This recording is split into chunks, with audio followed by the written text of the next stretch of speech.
Could you please explain the unholy alliance between the left and the forces and the Muslim supremacists, considering that the premises and the principles of both of them are mutually incompatible?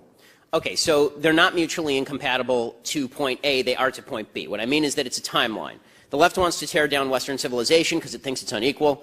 The radical Muslims want to tear down Western civilization because they think it's evil. So to the point of tearing down Western civilization, they're pretty much on the same page. It's where they go from there that's a problem, right? One side wants to build a caliphate and the other side wants to build a communist utopia.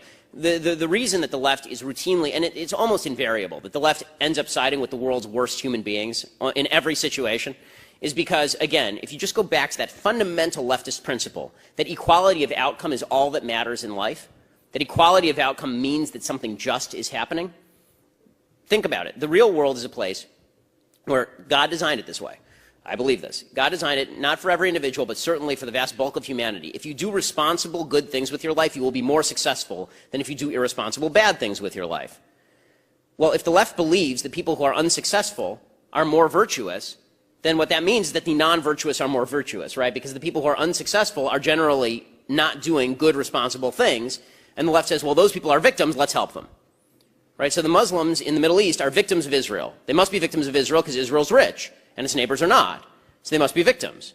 Well, the real reason the Muslims, the Palestinian Muslims, for example, are poor is because they've spent all the money that has been given to them, hundreds of billions of dollars, all the money that's been given to them over the course of decades, and they've spent it on terrorism, and they've spent it on stocking it away in their bank accounts of Yasser Arafat and Mahmoud Abbas, and they've spent it on garbage, and they spent it on anti-Israel propaganda. That's the real reason they're poor. But the left looks at it and they say, they're poor. That means they're virtuous.